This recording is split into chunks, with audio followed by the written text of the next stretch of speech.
우리 기업들이 재고 조정을 어느 정도 하고 최근에 제조업 생산 마이너스 폭이 축소되고 가동률도 조금씩 올라가고 있습니다.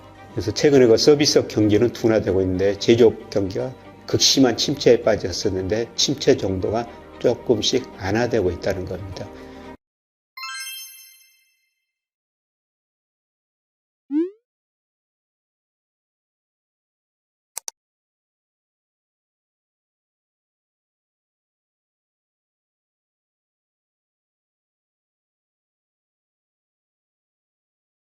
안녕하세요. 최근 9월 산업활동 동향이 발표됐습니다. 제가 여러분한테 주시장과 관련해서는 꼭 산업활동 동향 발표될 때 두 가지를 보시자 이런 말씀을 계속 드렸었습니다. 그래서 가장 중요한 게 선행지수 순환 변동치고요. 그 다음에 제조업 경기 현 상태를 나타내는 재고일 지수죠. 그런데 9월 산업활동 동향을 보면요. 이 두 가지가 좀 긍정적으로 나왔습니다. 우선 선행지수 순환 변동치가 2021년 6월을 정점을 치고 올 4월까지 떨어졌습니다. 근데 4월을 저점으로 올라왔습니다. 그리고 7월까지 올라가다 8월은 제자리로 했는데요. 그걸 보니까 증가 속도는 0.1포인트에 비교 크지는 않지만은 증가했습니다. 문제는 앞으로 선행지수가 계속 증가할 것인가? 저는 증가할 가능성이 높다고 보고 있습니다. 우선 이 그림은 OECD 선행지수가 같고요. OECD가 매월 우리 한국 선행지수를 발표하거든요. 통계청의 선행지수 순환변동치인데요.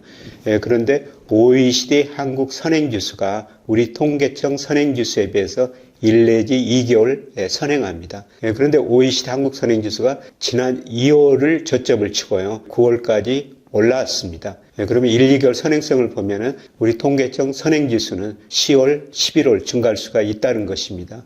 그리고 또 OECD 선행지수가 조만간 우리 통계청 선행지수가 훨씬 더 빨리 발표되죠. 10월께 발표되는데요. 10월 걸 관심을 가지고 봐야 되겠습니다만 10월께 올랐다면은 우리 통계청 선행지수는 12월까지도 오를 수 있다. 이렇게 볼 수가 있을 것 같습니다. 그 다음에 제가 선행지수를 전망해서 장단기 금리차를 봐요. 물론 선행지수에 장단기 금리차가 들어갑니다만 여기서 제가 장단기 금리차라는 것은 국고채 10년하고 1년 수익률 차이입니다. 장기금리가 10년 국고채고요. 단기금리는 1년 국고채 수익률이죠. 제가 왜 10년하고 1년 국고채 수익을 사용하느냐. 이게 선행지수를 예측하는데 상관계수가 제일 높기 때문입니다. 물론 단기금리를 콜금리로 사용할 수 있고 시리금리로 사용할 수가 있는데요. 근데 1년 국고채 수익률을 사용했을 때 선행지수 선행성 상관계수가 높기 때문에 제가 10년 1년 국채 수익률을 사용하는데요. 그런데 이 선행지수 순환변동치에 때로는 1개월 혹은 4개월 정도 선행하는요. 장단기 금리차가 10월까지 계속 오르고 있어요. 장단기 금리차가 확대되고 있다는 거죠. 미국은 아직까지도 마이너스인데요. 우리 잠깐 마이너스였다가 지금 플러스로 돌아서고 계속 확대되고 있습니다. 이거는 미국 경제보다 우리 경제가 빨리 회복될 것이다. 그런 의미를 담고 있습니다. 근데 어떻든 장단기 금리차가 10월까지도 확대 추세에 있기 때문에 이거로 밀어보면은 선행지수 순환변동치 1 내지 4개월 후행하는데요. 앞으로도 선행지수 순환변동치가 증가할 수 있다. 이렇게 볼 수가 있습니다. 이걸 꼭 우리 코스피하고 관계를 보면요. 2021년 6월에 선행지수 순환변동치가 정점을 치고 하락했죠. 그 당시도 코스피도 3,300 갔을 때 4,000 이야기도 나왔습니다만 경기가 나빠지니까 주가도 떨어질 수밖에 없죠. 그래서 선행지수 순환변동이 떨어지고 코스피도 3,300 넘었던 게 작년 9월에 2,135까지 떨어졌지 않습니까? 정점에서는 둘이 같이 떨어졌는데요. 근데 저점에서는 이번에 코스피가 먼저 올랐어요. 그리고 선행지수 순환변동치는 앞서 말씀드렸지만 4월이 저점일 가능성이 높습니다. 근데 최근에 주가가 10월 들어서 많은 조정을 보이고 있는데요. 이건 선행지수 순환변동치와 코스피하고 괴리가 벌어졌다.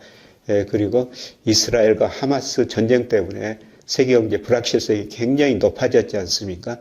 이것 때문에 주가가 떨어졌는데요.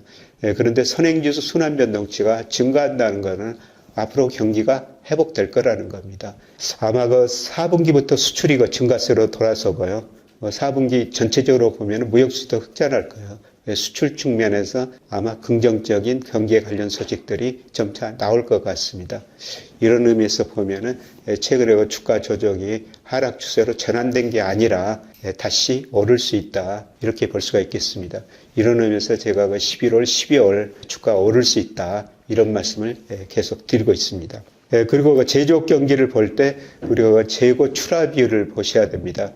재고 출하 비율이라는 것은 뭐냐면은 통계청에서 출하에 비해서 재고 비율을 계산해 내는데요. 이게 올라가면은 재고에 비해서 출하가 상대적으로, 이거는 여기서 그림에서 제가 거꾸로 그려놨습니다만은 증가하고 있다는 것입니다. 그런데 최근에 상대적으로 재고가 감소하고 있어요.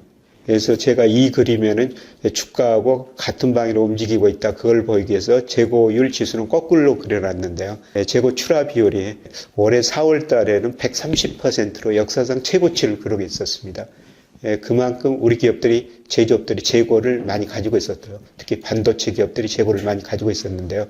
그런데 올 9월 보니까 113.9%로 아직도 높은 수준입니다. 과거 평균에서 비해서 높은 수준이고, 우리 기업들이 재고 조정을 취해야 되는데요. 이미 그 정점은 지나고 하락하고 있다. 이런 의미에서 보면은 우리 기업들이 그 재고 조정을 어느 정도 하고, 최근에 그 제조업 생산 마이너스 폭이 축소되고 가동률도 조금씩 올라가고 있습니다. 그래서 최근에 그 서비스업 경기는 둔화되고 있는데, 제조업 경기가 극심한 침체에 빠졌었는데 침체 정도가 조금씩 완화되고 있다는 겁니다. 그래서 아마 수출이 증가하면서 이런 모습이 나타날 텐데요. 이런 측면에서 보면은 우리가 주식시장도 조금 더 긍정적으로 봐야 되지 않을까, 이렇게 보고 있습니다. 그래서 산업활동 보면요, 이 보도자료가 굉장히 길어요.